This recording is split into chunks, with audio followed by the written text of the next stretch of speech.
Hola, el Centro de Investigación de Occidente tiene mucho gusto de presentar a ustedes una plática referente al quinto elemento del examen físico. Ya que esto es una necesidad urgente de los servicios de medicina interna, es una obligación de las instituciones académicas de enseñanza en medicina y en general una responsabilidad gremial para todos nosotros. Mi nombre es Ricardo Leonel Domínguez y como investigador principal del Centro de Investigación de Occidente me es muy grato tener la oportunidad de hablarles sobre este tema que está dirigido a todos los médicos que de una u otra manera realizan evaluaciones clínicas, que enfrentan pacientes y toman decisiones en base a la historia clínica y el examen físico. Ambos constituyen quizás el quehacer fundamental del médico, ya que no es posible diagnosticar apropiadamente a una persona sin seguir los pasos que corresponden para obtener una mejor información posible.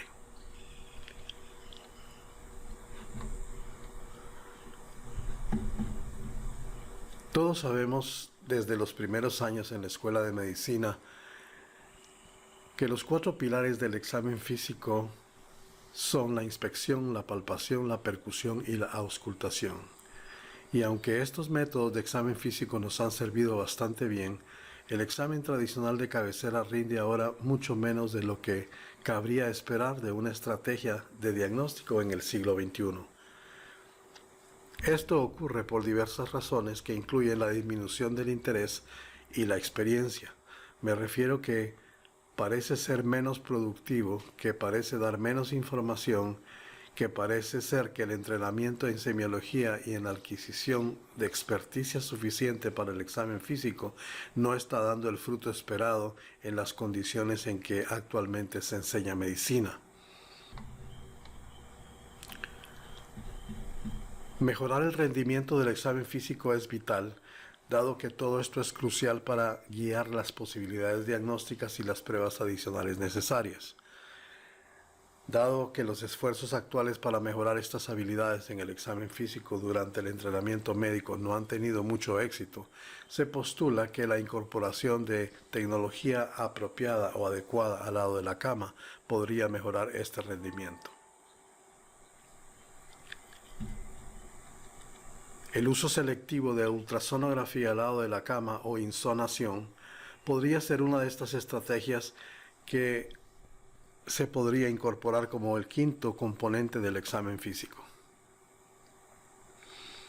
Mirar la patología a través de la adquisición de imágenes podría mejorar el interés en el examen físico entre los alumnos y permitir indicaciones apropiadas de las pruebas posteriores y posiblemente una forma superior de tomar decisiones al enfrentar los retos de cada día.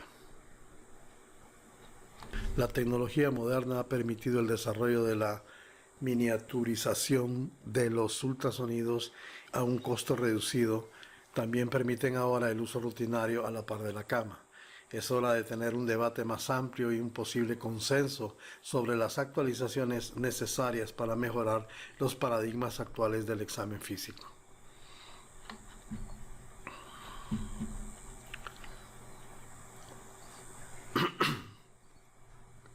Históricamente, los 4 pilares que hemos mencionado han sido la piedra angular de la medicina clínica, al lado del paciente, y eso data de al menos 2500 años, cuando se han descubierto escritos donde se habla de la importancia de utilizar las manos y los sentidos para obtener información.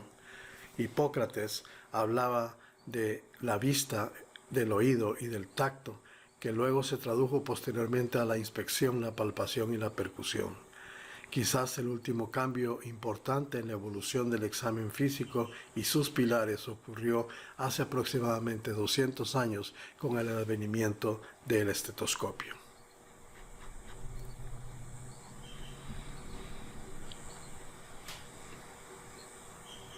Rigor científico. Estos métodos básicos de examen físico nos han servido muy bien, como ya dijimos antes, pero su eficacia se ha considerado siempre como evidente, como obvia, que no necesita escrutinio. Sin embargo, no hay una evaluación sólida de la exacta precisión del examen físico. Por supuesto que es muy efectivo en situaciones evidentes, por ejemplo, enfermedades dermatológicas o algunas enfermedades neurológicas como la parálisis de Bell o Parkinson. Pero el examen de cabecera tradicional muestra un rendimiento subóptimo en muchas otras afecciones. Esto es especialmente cierto en enfermedades cardíacas en donde el examen físico históricamente ha sido muy valorado o sobrevalorado.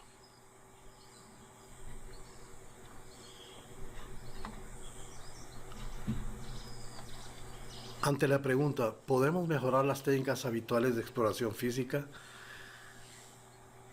La tecnología moderna, como las imágenes, nos ha permitido a menudo ver, en vez de presumir, lo que está ocurriendo en un paciente determinado y podría ser capaz de complementar el examen físico junto a la cama. La tecnología moderna, como las imágenes, nos ha permitido a menudo ver en lugar de adivinar o presumir lo que está ocurriendo en un paciente en un momento determinado y debería ser capaz de complementar el examen físico junto a la cama al lado del paciente. Sin embargo, una serie de factores como los costos, los problemas de capacitación, las limitaciones de tiempo y posiblemente la nostalgia al examen físico tradicional han impedido la sinergia entre la tecnología con las prácticas actuales de la exploración física.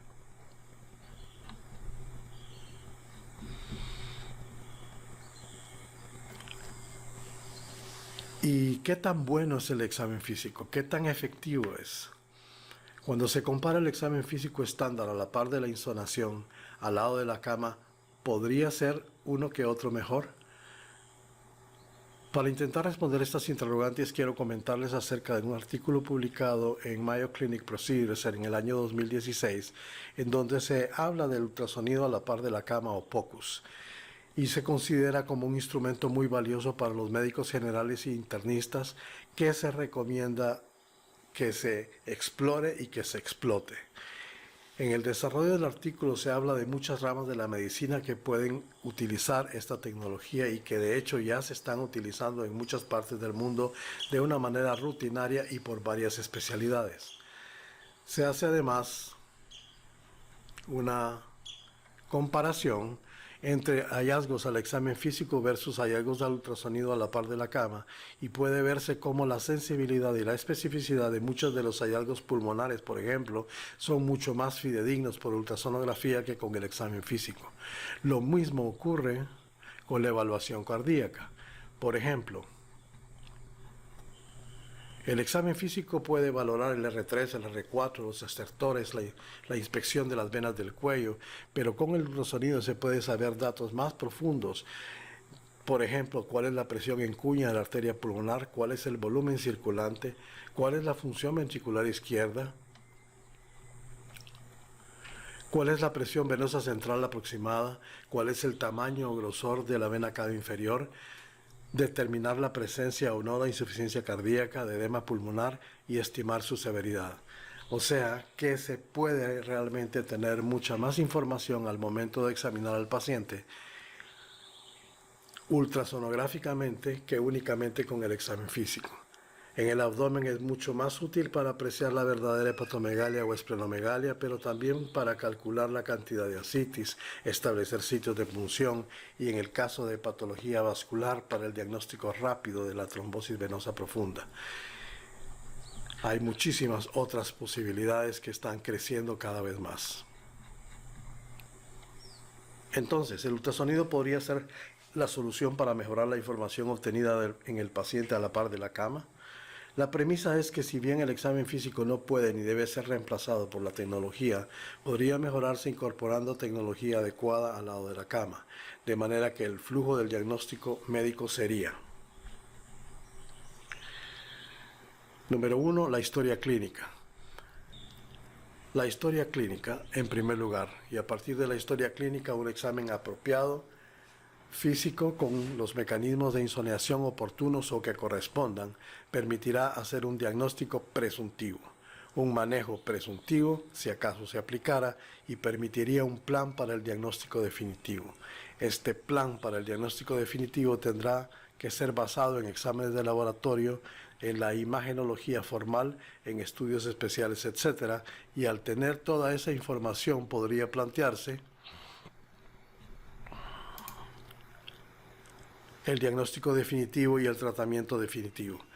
Esta sería la secuencia de eventos con 5 y no 4 pilares en el examen físico.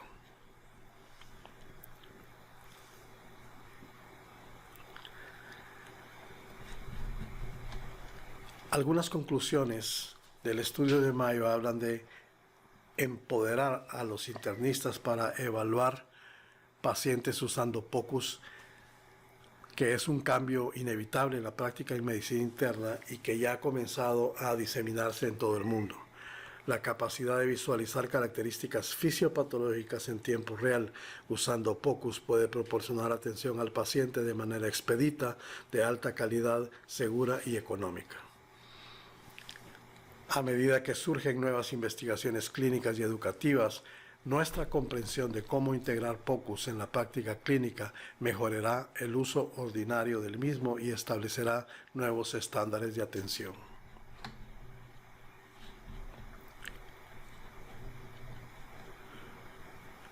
Los paradigmas de enseñanza deben enfatizar la cadena de información.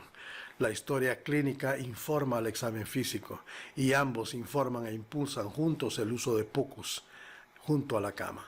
Finalmente, quedan preguntas sobre la mejor forma de impartir capacitación a los usuarios en varios niveles de experiencia. Los hallazgos iniciales sugieren que la participación en un curso corto pero enfocado es efectiva tanto en estudiantes de medicina como en residentes, pero no se debe subestimar los requisitos de capacitación y los desafíos asociados con él.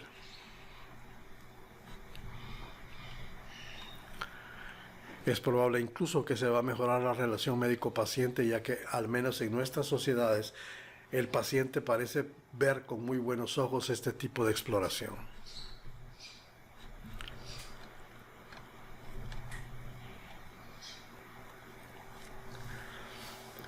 En el contexto del COVID-19, queremos señalar el papel de la ultrasonografía al lado de la cama, ya que es capaz de detectar lesiones tempranas aun cuando el paciente todavía es asintomático.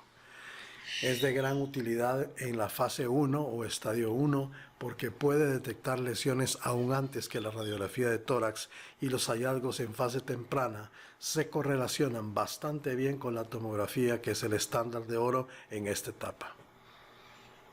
Sin embargo, el ultrasonido permite también evaluaciones frecuentes en pacientes que ya están en estadios avanzados, para poder medir o valorar la evolución, la mejoría o el empeoramiento de los pacientes, y por supuesto en la fase 3 para evaluar las maniobras de reclutamiento alveolar o cambios en la ventilación mecánica.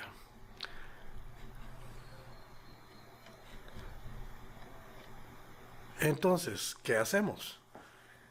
¿Debemos incentivar el uso de la ultrasonografía al lado de la cama en el país? Definitivamente sí. Esto es una necesidad imperativa y es una obligación para el gremio médico. En esto deberían de participar instituciones como la Secretaría de Salud, el Colegio Médico de Honduras, las sociedades médicas, las universidades y sus facultades de medicina. ¿Debería ser parte del entrenamiento en medicina interna? Esto también sí. Es algo que hemos tenido la oportunidad de manifestar a través de los años, pero creemos que ya es el momento de que se escuche, que se hable más fuerte para que esto sea una realidad. Lo que sí es cierto es que todos los internistas y médicos de emergencia deberían de estar entrenados, especialmente en el momento que vivimos ante la posibilidad de un número importante de pacientes con COVID-19. Se debe iniciar un programa de entrenamiento rápido ante la pandemia, utilizar al máximo la enseñanza online y crear una red nacional para aprendizaje y enseñanza. Esta es nuestra opinión. ¿Y ustedes qué opinan? En esta diapositiva hay una imagen de la maquinita que usamos rutinariamente para pasar visita, y en la siguiente diapositiva les dejo la bibliografía resumida de los datos que sustentan esta pequeña charla, así como les invito a visitar nuestra página web para que conozcan, tengan la oportunidad de ver a qué se dedica nuestro centro de investigación, qué es lo que ha producido, qué es lo que produce y qué es lo que representa para la ciencia en el occidente de Honduras. Y también una charla en el contexto de COVID-19 que tiene que ver con la utilización de ultrasonografía pulmonar en la pandemia. Gracias por su atención. Que tengan buen día.